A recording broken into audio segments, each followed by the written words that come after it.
자, 사사기입니다. 사사기도 뭐 읽기가 이렇게 어려운 부분은 별로 없죠. 사사라는 이름은 그 영어로 judges라는 표현으로 재판관이라는 말입니다. 재판관. 이스라엘의 지도자의 그 의미인데요. 요 기간, 그러니까 여호수아가 가나안을 정복하고 그리고 이제 사울 왕정 시대가 들어가기 전 350년입니다. 요 기간에 하나님이 세웠던 그 지도자들의 시기입니다. 좀 독특해요. 왜냐하면 그 왕정 시대의 시스템은요, 처음에 아무튼 왕이 세워지는데 하나님이 세우시지요. 뭐 사울 왕이나 또 다윗 왕 하나님이 세우셨는데 처음만 하나님이 세우고 그 다음 시스템은 거의 뭐 하나님 개입 없이 그냥 그 자손해서 자동 시스템으로 내려가는 구조입니다. 그런데 이 사사 시대의 시스템은 달라요.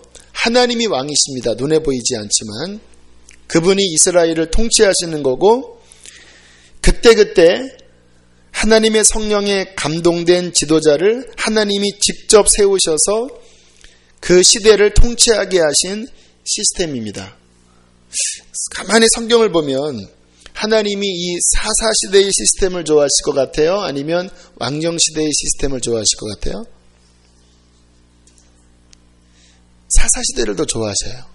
왜냐하면 나중에 사울왕 세울 때 주님이 좀 섭섭해 하십니다. 내가 이스라엘의 왕인데 저들은 눈에 보이는 왕을 구하고 있다. 눈에 보이는 그 왕이 처음에는 좋은 것 같지만 나중이 되면 그들이 너희를 종으로 시키고 너희의 재산을 빼앗을 것이다.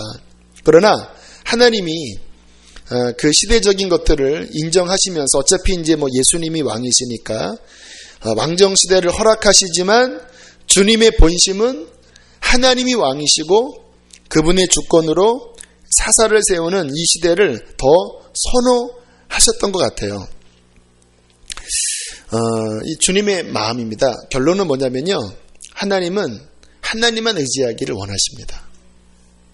지금이 그런 우리가 시기죠. 지금은 예수 그리스도 눈에 보이지 않는 그분이 우리의 왕이잖아요.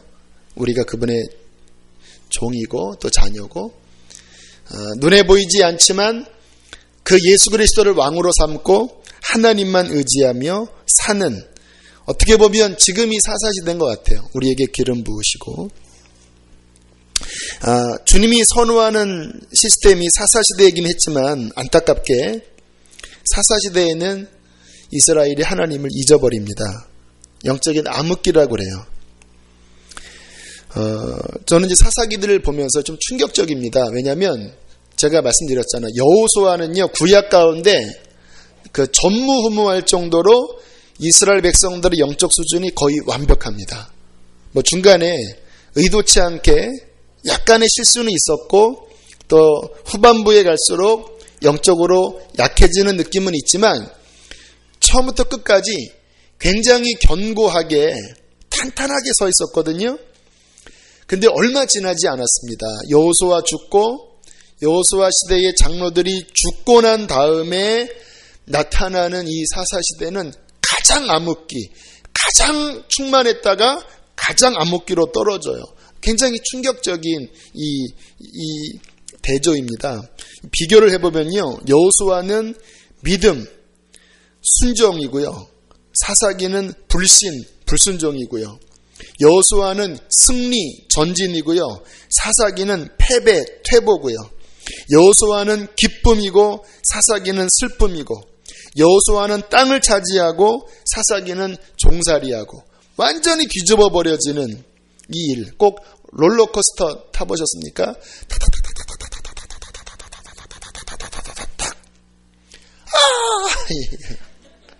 딱 그 모양이에요. 막 여호수아까지 정복 이겼더라 하다가 사사기에 처음에는 조금 이기는 것 같다가 하고 떨어지는 굉장히 안타까운 내용이 사사기인데요. 자, 이제 1장부터 보면 1장 초반부에는 조금 승리의 모습이 나오지만 1장 27절부터 이제 뭔가 문제점이 나옵니다. 1장 27절 성경을 읽어가면서 보겠습니다. 시작.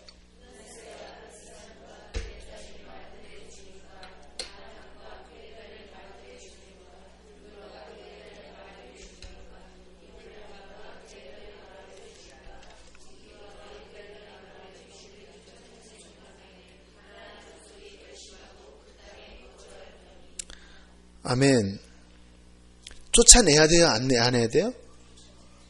하나님께서 쫓아낼 정도가 아니라 진멸시키겠다고 그랬잖아요. 근데 뭔가 지금 어그러져 가고 있습니다. 쫓아내지 않은 것도 있고 쫓아내지 못한 것도 다 섞여 있어요. 하나님이 말씀하신 것과 이게 안 맞아 들어가는 문제점이 우리는 사소하지 않게 봐야 합니다. 왜냐하면요, 하나님의 말씀은 1.1의 변함이 없어서 말씀대로 살지 않을 때 처음에는 괜찮아 보이거든요. 하지만 그 결과는요, 반드시 드러납니다. 반드시. 이렇게 지내도 별 문제 없네. 아닙니다. 반드시 그 문제가 드러나요. 말씀에서 빗나가는 갈 때는요, 우리가 깨어서 이게 지금 뭐가 문제일까? 이게 아주 눈을 부릅뜨고 관찰하고 살펴보셔야 합니다. 31절도 마찬가지입니다. 르홉 주민을 쫓아내지 못하고 32절도 그들을 쫓아내지 못하여미었느니라. 34절 심지어는 더 어처구니 없습니다. 34절 읽어보실까요? 시작.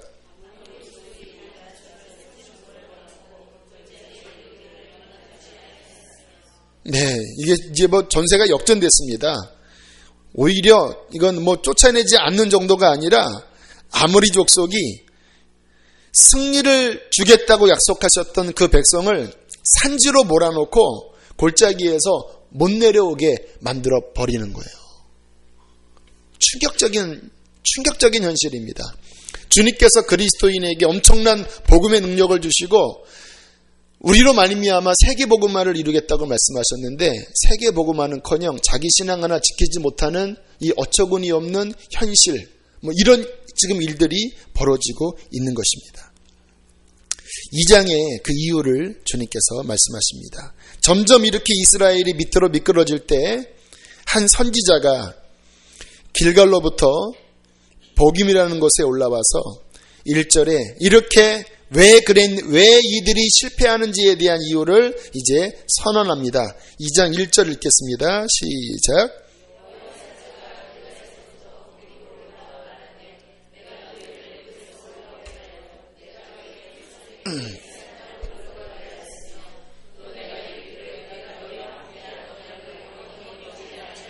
자, 언약을 잊겠다고요? 안 잊겠다고요?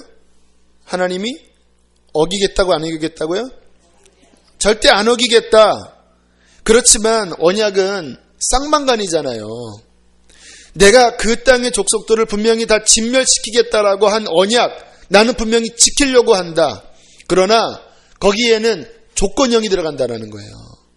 여러분, 하나님의 모든 약속들이 다 조건형인 거 아세요? 뭐뭐 하면 뭐뭐. 믿으면 구원도요, 무조건 구원이 아닙니다. 믿으면이라는 조건이 들어가요. 주님이 우리 안에 거하시는 것도 조건형입니다. 네가 내 안에 거하면 나도 너희 안에 거하리라. 2절 읽겠습니다. 시작.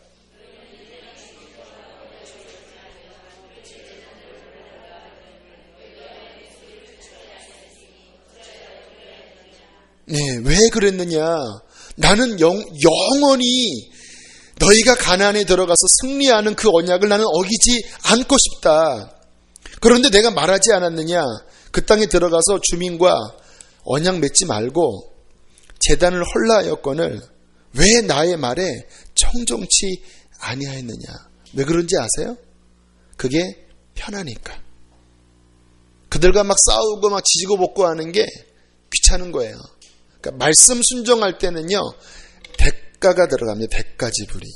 제가 지난주에 강단에서 이제 교통수가 잘 지킵시다.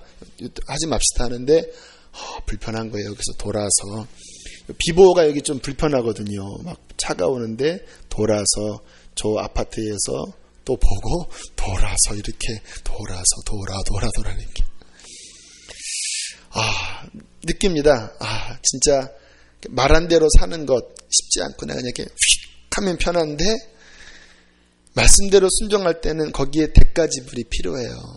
근데 솔직히 저는 아직 완벽히 모든 신호를 지킬 자신은 없습니다. 성경에 너희는 모든 신호를 지킬지어다 하지는 않았으니까. 다만 덕이 안 되니까 어떻게 모든 그 신호등과 모든 차선과 모든 속도를 다 지키겠습니까? 아직 저는 그것까지는 제가 자신이 없지만 제 아내가 핍박을 합니다.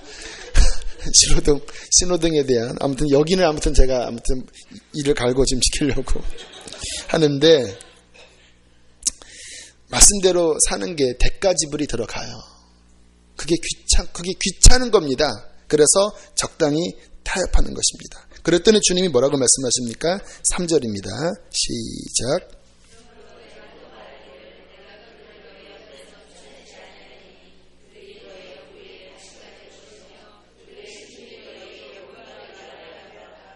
네, 그래, 알았다. 너희가 내 말을 지키지 않을 거면 나도 쫓아내지 않겠다.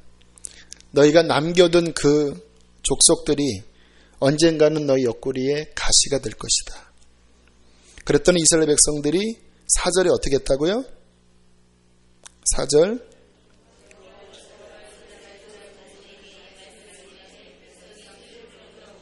자, 이스라엘이 회개했을까요? 회개 안 했을까요? 안 했습니다. 이게 무섭습니다. 울었거든요. 울면 몰아내야 되잖아요. 울고 마른 겁니다. 하나님이 그래 나도 쫓아내지 않겠다 했더니 그게 슬펐습니다. 엉엉 하고 그 이후 아무것도 없었습니다. 자, 그런데 보면요, 초기에는 실은 큰 문제는 없었던 것 같아요. 그들이 그렇게 옆구리에 가시 같은 역할은 안 했습니다. 언제까지? 그래도 그 시대에 여호수아의 그 동시대의 장로들이 나름대로 방패막 역할, 영적인 성벽의 역할을 해줄 동안에는 그들이 남겨둔 그 족속들로 인해서 그들이 그렇게 어려움도 당하지 않았고, 심지어는 이런 마음이었습니다. 그래, 이들을 남겨두지만 우상 숭배 안 하면 되지. 그래, 내 신앙 지키면 되지 뭐. 하나님 말씀대로가 아니라 내 기준을 낮추어서 나름대로 그냥 적당히 타협하면서 지켜 나갔습니다. 그런데 2장 7절로 돌아가면 8절로 오늘 읽었죠. 여호와의 종 여호수아가 죽었고요.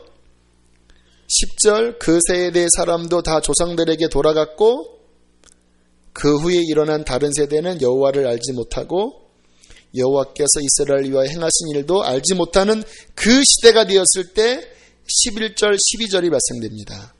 13절까지 읽겠습니다. 시작.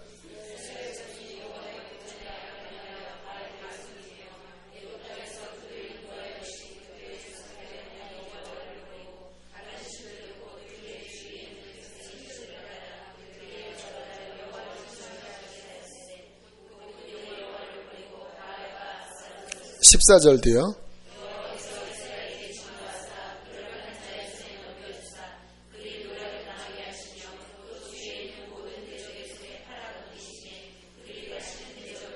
십오 절까지요.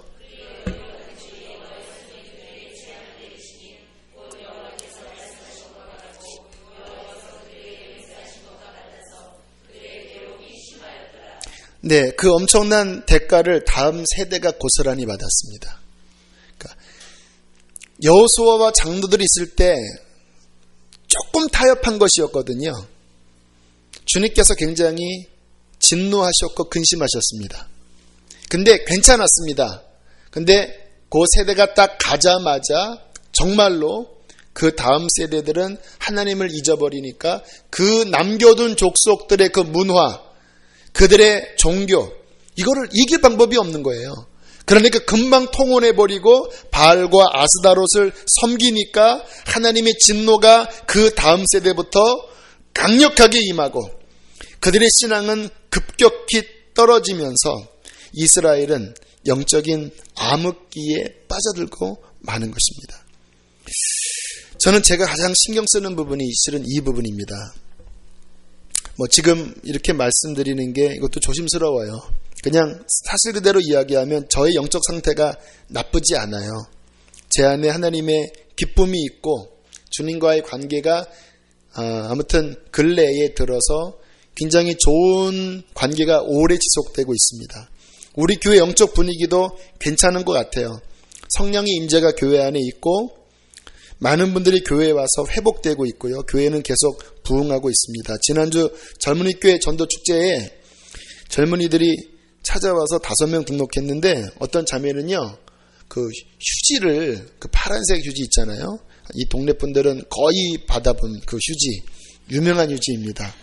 웬만한 가정의 책상 위에는 그 휴지가 다 있는 그 유명한 휴지, 생수의 강이 흐르는 목마르십니까? 그 휴지. 그게 책상 위에 있는 것을 보고 그렇지 않아도 교회를 섬기고 싶었대요. 반주전공이래요. 반주전공. 대학원에서. 그래서 뭔가 교회를 찾고 있었는데 그거 보고 우리 교회를 자기별로 찾아와서 등록을 했어요. 와, 너무너무 사람이 한 것이겠습니까? 하나님이 하신 것이죠. 주님께서 교회 가운데 운행하고 계십니다. 여호수아 시대처럼 승리의 소식들이 계속 있어요. 하나님께 감사와 모든 찬양 영광 올려드립니다.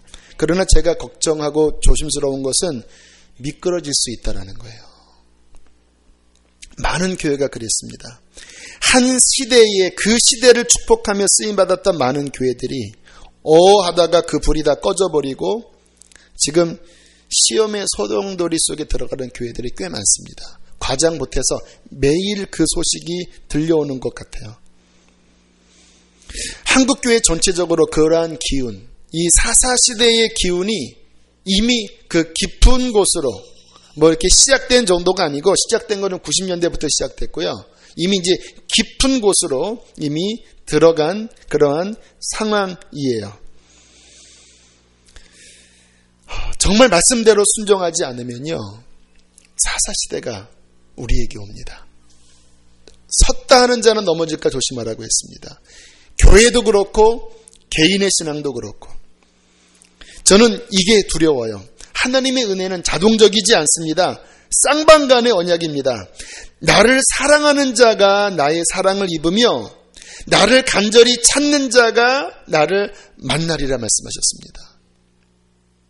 우리가 하나님을 붙잡고 목마르게 순종하려고 하고 죄와 싸워나가고 하나님의 거룩한 진리의 말씀을 사수하고 지키려는 그 몸부림이 있는 그곳에 하나님께서는 하나님의 능력과 은혜를 베풀어 주시는 것입니다. 저는 나름 지금까지 그렇게 싸워오고 있어요. 나름.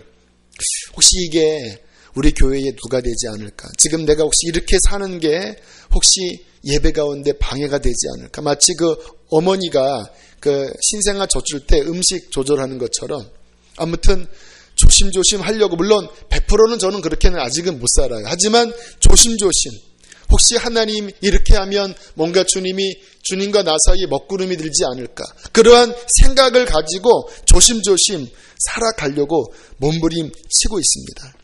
저는 우리 교회가 주님 오시는 그날까지 정말 계속적인, 아니 더 충만한 주의 기름 부으심 속에 서게 되기를 간절하게 바랍니다.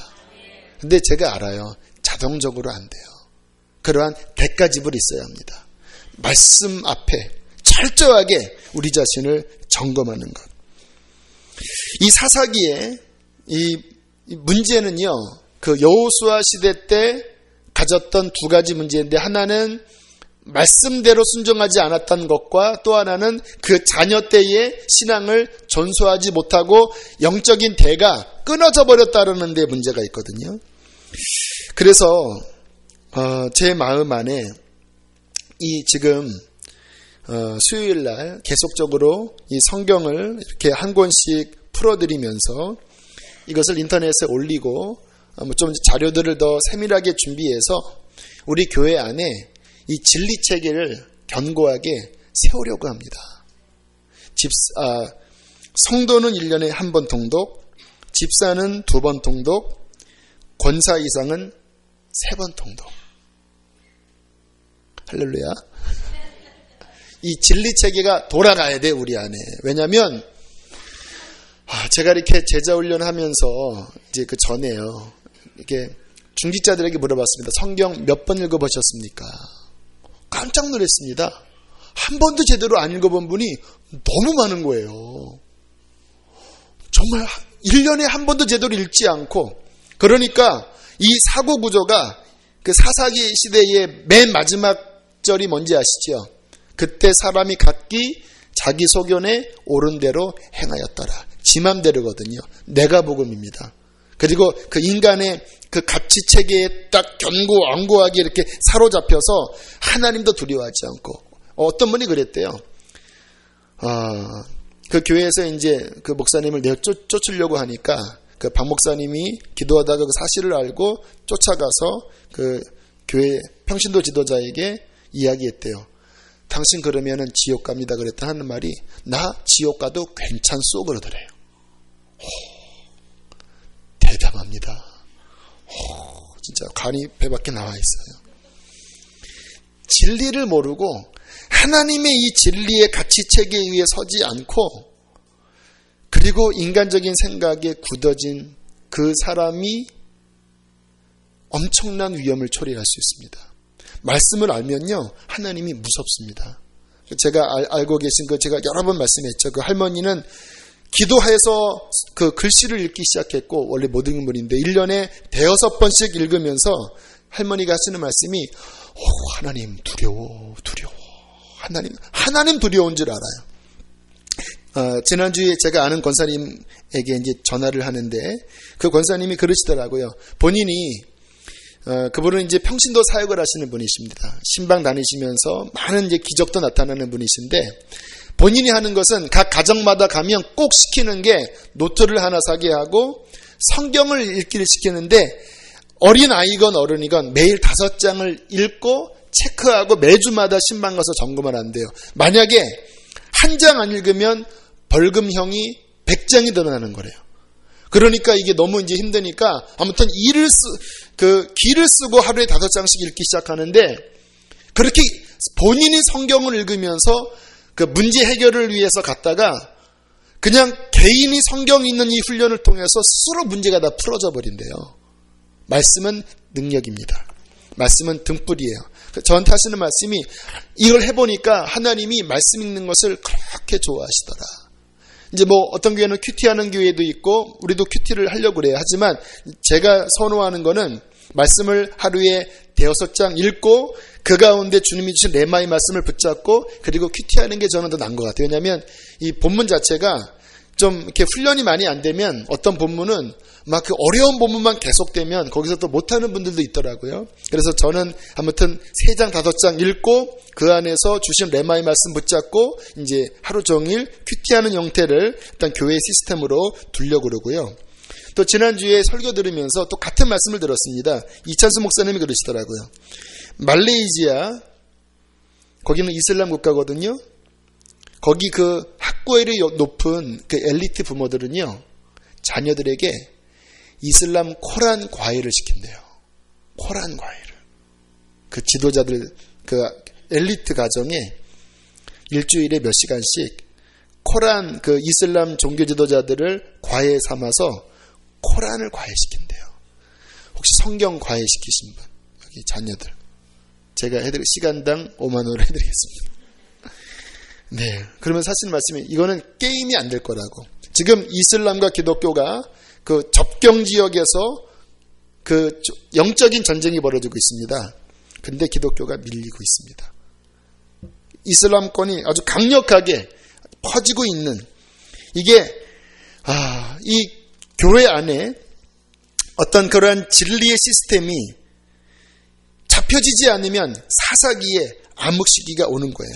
그리고 또 제가 또 하나 요즘 아무튼 하나님이 로마서를 새벽에 이렇게 강하게 열어주고 계시거든요. 그동안 제가 22년 동안 로마서를 묵상했던 그 모든 것들이 이렇게 조화를 이루면서 말씀이 확 열리고 있어요. 근데 주님이 그렇게 하시는 이유가 그 로마서를 교회 안에 진리체계의 시스템으로 세우라는 마음을 주세요. 그래서 일단 쭉 정리를 하고 어떤 단계에 우리 교우들이 로마서를 알면 말씀에 딱 구조가 잡히거든요. 신앙의 어떠한 그 단계가 쫙 정리가 됩니다. 어떻게 죄를 이기고 어떻게 복음 위에 서는지. 요 로마서를 시스템 잡고 그 다음에 그 데살로니가 전서가 신앙의 기초입니다. 믿음, 소망, 사랑. 믿음, 소망, 사랑을 기초로 또 잡고 그리고 에베소서가 교회론입니다. 지난 금요일날 목사님 말씀하신 그 교회 체계가 에베소서거든요. 에베소서의 그 하나님의 영적 시스템이 교회 안에 딱 잡혀서 진리 체계가 교회 안에 운행하는 수지선한 목자 교회.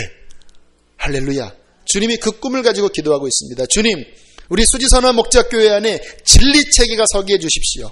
그래서 세상에서 방황하고 헤매이고 시달리는 수많은 사람들이 이 교회 안에 들어와서 하나님의 진리체계와 성령의 역사를 통하여서 그가 거듭나고 변화되고 그 진리체계 속에 신앙이 자라나서 예수 그리스도의 충만한 사람으로 자라나는 이 진리체계가 교회 안에 서게 해주십시오. 이 체계가 안 서고 그냥 교회 봉사 있고 뭐 여성교회 있고 남성교회 있고 1년에 행사 돌아가고 그렇게 될 수 있는데 약합니다. 마지막 시대에 못 견딥니다. 진리가 딱 서는 뭐 말씀이 쫙 잡히는 그러한 말씀의 견고한 교회가 서 나가는 것 주님이 제게 주신 이 수지선한 목자교회를 향하신 하나님의 계획입니다. 그렇게 되도록 꼭 기도해 주시기를 바랍니다. 자, 사사기에 아무튼 그 불순종의 대가로 온갖 어두움이 찾아오기 시작합니다. 우상숭배, 가난한 사람과의 통혼. 자, 3장 5절 6절 보세요. 3장 5절 6절.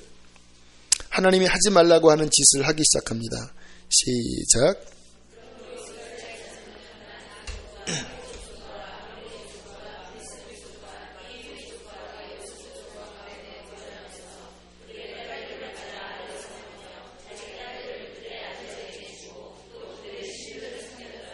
왜 이렇게 했는지 아세요?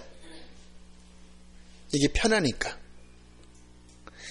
아까 말씀드렸잖아요. 하나님의 말씀대로 사는 것에선 대가 지불이 들어갑니다. 아무튼 토박이들이잖아요. 점령했지만 이 인간관계와 이 끈끈한 것들은요, 점령군일지라도 다 몰아내기에는 굉장한 내적인 압박감이 있습니다. 적당히 타협하면 너 좋고 나 좋고 하는 거예요. 그러나 하나님의 백성이 죄와 타협하면 처음에는 편한 것 같지만 나중에는 더 고통스러워집니다. 힘들더라도 차라리 주님께 순종하면 갈수록 더 평안해지는 거예요. 하나님의 백성이 정말 복받는 조건은 순종하고 거룩하게 사는 것입니다. 하나님의 백성답게 서는 것입니다. 그러면 하나님이 함께 하시거든요. 하나님이 함께 하시면 그 하나님이 함께 하시는 그 모든 것 가운데 하나님의 복이 임하는 것입니다. 자, 그리고 이제 3장 7절부터 16장 31절까지는 이제 사사기의 특유의 그 패턴이 돌아갑니다. 그 롤러코스터가 떨어질 때 그냥 안 떨어지고 쉬 와우 이렇게 떨어지잖아요. 그 패턴입니다. 이렇게 돌아요. 다른 쳇바퀴. 그 패턴은 네 가지입니다. 따라합시다. 죄, 징계, 회개, 구원, 다시 죄, 더 큰 징계, 또 회개, 또 구원, 또 더 큰 죄, 더 큰 징계, 회개, 구원. 이게 사사기 3장부터 16장까지 7번이나 돌아갑니다. 하고 돌아가다가 마지막에 삼손 이후에 그 마지막 타락상이 뭐냐면 제사장의 타락과 성적 타락입니다.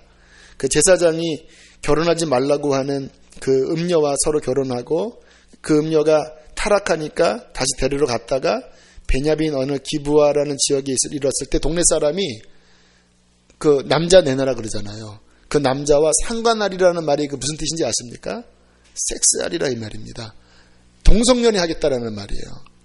그게 사사기의 최후입니다. 사사기에. 결국 그 일로 말미암아 베냐민 족속 400명 외에 수만 명이 죽어버립니다.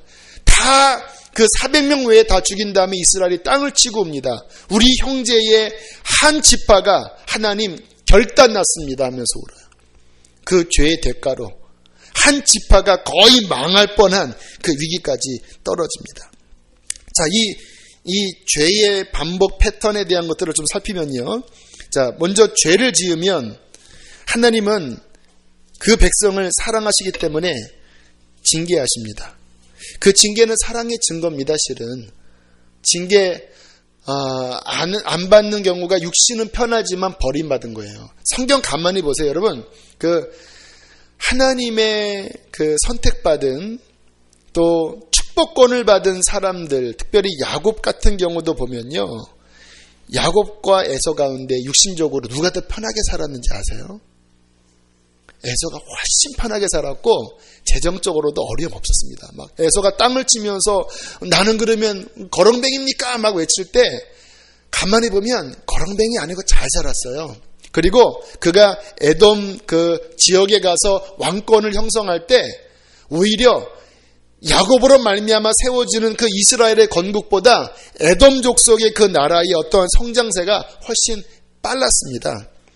그런데 이상하게 하나님의 백성들은 하나님이 쉽게 올리지 않고 징계와 연단을 통해서 단련하시면서 천천히 하지만 견고하게 세우는 것이 그게 하나님의 특성입니다. 왜? 사랑하니까. 아마 지금 이곳에 그러한 징계와 연단 중에 있는 분들 많으실 거예요. 다 사랑의 증거입니다. 징계 없는 게 실은 더 위험한 거. 난 내 맘대로 사는데 나는 아무 문제가 없어요. 할렐루야. 할렐루야가 아닙니다. 너 버림받았을지도 몰라. 그렇게 생각하셔야 됩니다. 보통 그 징계는요, 한 4가지로 옵니다. 첫 번째, 양심의 괴로움으로 오고요. 그 다음에 영혼이 막혀요. 그리고 관계가 어려워지고요. 마지막이 환경입니다. 초기에 빨리 진압하는 게 최고입니다. 초기에 양심에 껄떡지근할 때 빨리 회개해야 돼요. 근데 그거 안 해버리면 영혼이 막혀서 기도가 안 되고요. 그러면 죄가 막 더 이제 양산되고 그러면 이제 관계가 깨지기 시작합니다. 아내와 남편, 부모와 자식, 내 직장 관계가 틀어져요. 그 다음에 환경, 물질이나 건강에 어려움이 오는 이런 환란. 이 사사시대에는 이런 것들이 전쟁으로 주로 나타났죠. 자, 이렇게 이제 압박과 어려움, 징계가 올 때 이스라엘은 뭐 했다고요? 아까 패턴 얘기했죠. 죄, 징계, 그 다음에 뭐 했어요? 이스라엘이? 회개했습니다. 하나님 잘못했습니다. 도와주세요. 빨리 할수록 좋습니다. 그러나 이상하게 죄에 빠지면 회개하기가 싫어져요. 이상하게. 이게 막 반항심만 듭니다. 막. 그래서 오래 가는 거예요. 그냥 은혜로울 때는 회개가 잘 되는데요. 마음이 굳어지면 회개가 막 짜증나요. 막 또 회개. 그리고 막 마음이 어떤 반항이 드냐면 내가 그냥 혼날 땐 혼나더라도 그냥 내 맘대로 하긴 놔둬주세요. 막 이 하나님에 대한 이 반항심이 이 죄의 특질이에요. 그래서 회개가 쉽게 안 돼요. 쉽게 안 돼요. 저도 목사들 다 알잖아요. 죄 짓고 나서 하면은요, 회개하기가 싫어요. 막 하나님한테 막 원망스럽고 삐지게 나오고 막 이렇게 막 되면서 막 그렇게 모습을 보입니다. 지혜로운 거는 그거를 꺾는 겁니다. 꺾고 회개하다 보면 그 마음이 풀어지면서 다시 하나님이 마음을 부드럽게 녹여주세요. 빨리 엎드리는 것이 지혜로운 것입니다. 그렇게 회개하면 하나님은 인자가 크시사 언제나 회개하면 주께서는 반드시 용서하시고 다시 구원을 베풀어 주십니다. 그런데 사사기는요, 그렇게 하나님이 구원을 하시면 잘 살아야 되잖아요. 근데 이상하게 그 다음 패턴이 더 심해지는 겁니다. 3장 보세요. 3장.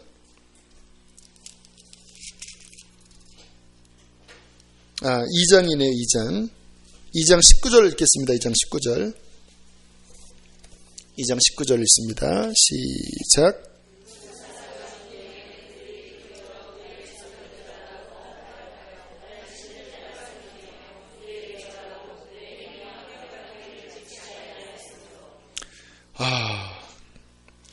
그 사사가 죽은 후에 그들이 돌이켜 그들의 조상보다 어떻게? 더욱 타락했다라는 거예요. 왜 그랬을까요?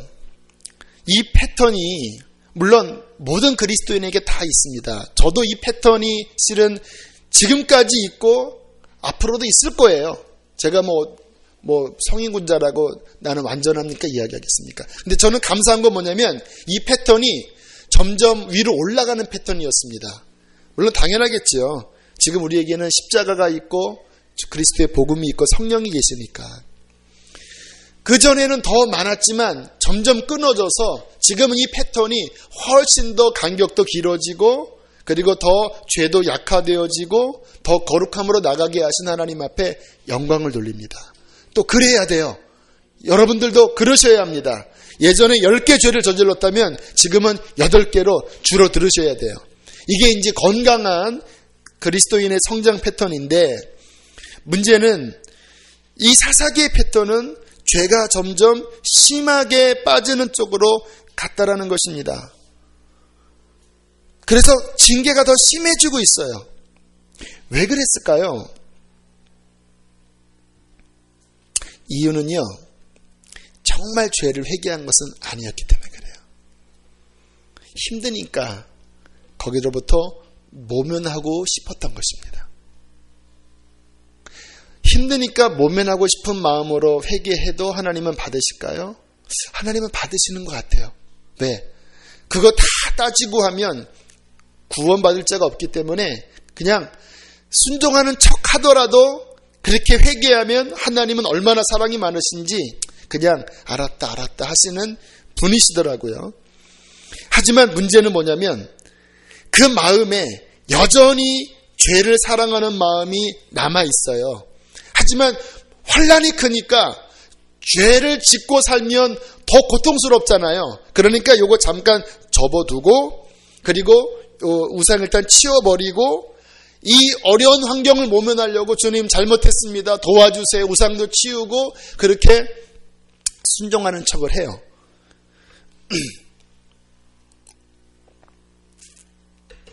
자, 그런데 보세요. 죄를 누르고 있잖아요. 죄를 누르고 있으니까 그 어려움으로부터 모면하려고 하나님께 기도하고 건진 받았습니다. 그리고 환경이 평안해져요. 그러면 내 마음의 중심의 목적이 하나님 그분이었다면 그 평안할 때 이제는 주의 뜻대로 살아야지 하잖아요. 그런데 주님이 목적이 아니고 실은 죄를 여전히 사랑하고 놓지를 않고 있었지만 어려움 때문에 회개하는 거라면 오랜 시간 눌렀던 그것이 다시 환경과 모든 것이 편안해지면 또 움직이기 시작합니다. 근데 어떻게 움직이냐면요. 더 강하게 움직여요. 왜? 배고프니까. 이 죄도 밥을 먹여줘야 되거든요. 밥을 먹여줘야지 힘을 얻거든요. 근데 회개하느라고 너무 오랫동안 밥을 못 먹은 거예요. 그러니까 막 이렇게 지난주처럼 이렇게 있다가 이제 모든 게 편안하니까 그 속에서 죄가 격동하는데 이전보다 더 강하게 격동해서 여러분 왜 안 먹다가 먹으면 막 과식하잖아요. 그것처럼 막 더 죄에 갈급해서 더 빠지는 거예요. 의외로 많은 분들이 이 패턴 속에 살아갑니다. 뭐 어려우니까 회개했어요. 하지만 진짜 죄를 회개한 건 아니에요. 정말 마음의 목적이 주님은 아니에요. 이거 사랑하고 있어요. 그러나 너무 어려우니까 하나님 앞에 매달린 거예요. 근데 모든 것이 풀어지고 다시 원래 내가 사랑했던 그것이 움직일 때 어처구니 없이 더 넘어지는 그 일들이 굉장히 많이 발생됩니다. 사사기적인 패턴에 들어가는 경우가 많이 있습니다. 회개를 할 때 두 가지 회개가 있습니다. 율법적인 회개가 있는데요. 이 전형적인 사사기의 회개가 율법적인 회개입니다. 힘드니까, 무서우니까, 징계가 싫어서 회개하는 게 율법적인 회개고, 복음적 회개, 진정한 회개는요. 그 죄가 얼마나 참혹한지를 알고 그 죄를 미워하는 거고 하나님이 얼마나 아파하셨을까를 깨닫고 그 사랑 때문에 아파서 정말 죄를 미워하고 하나님 앞에 울면서 회개할 때 그 회개가 온전한 회개가 돼요. 거기까지 가야 삶이 변화가 됩니다. 저 같은 경우도 옛날에 음란물 보고 너무 괴로웠지만 괴로움 때문에 회개하려고 했다가 주님이 너 그 죄를 인터넷에 그 청년들한테 다 자백하라.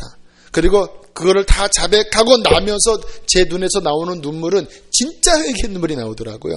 내가 알겠더라고요. 진짜 회개. 너무 수치스럽고 그 죄가 너무 하나님 앞에 저주스러운 거예요. 그 전에는 그 마음이 아니고 이거를 좀 모면하고 싶은 마음이었거든요. 근데 그거를 주님이 올리라고 해서 올리고 난 다음에 나오는 회개는 진짜 그 중심에서 그 회개가 터지는 게 나오는 거예요. 진정한 회개. 정말 죄를 미워하는 회개. 그리고 내 삶의 목적이 다른 어떠한 것이 아니라 문제 해결이 아니라 오직 예수 그리스도 그분. 그것이 될 때에 우리는 변화되기 시작할 것입니다. 어제 문득 제게 그런 생각이 들었습니다. 아까 말씀드렸듯이 요즘 나름대로 열심히 살고 있다고 그랬잖아요. 열심히 말씀 준비하고 애를 쓰고 있습니다. 그런데 이런 생각이 드는 거예요. 이렇게 하는 것이 내가 정말 주님을 사랑해서일까? 혹시 나는 지금 목회를 사랑하는 것은 아닐까? 설교에서 교우들이 은혜 받고 찾아오는 것이 좋아서 열심히 하는 것은 아닐까? 근데 가만히 제 마음을 보니까 그 마음이 있어요. 부인할 수 없이 있어요. 제 마음이 쿵 가라앉았습니다. 왜냐하면 그러면 언젠간 제가 넘어집니다. 목회 열심히 해도 언젠간 넘어져요. 주님이 목적이 아니고 목회가 목적이더라도 넘어져요. 그래서 많은 목사님들이 마지막 갈 때 그렇게 하는 거 이렇게. 목회자에게는 얘기 안 할게요. 아무튼 제 입장에 제가 마지막 은퇴할 때 나 여기 은퇴하기 싫어요.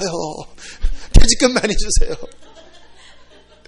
이렇게 될 거예요. 목회를 사랑한다면. 유 목사님이 늘 경고하시는 게 그거예요.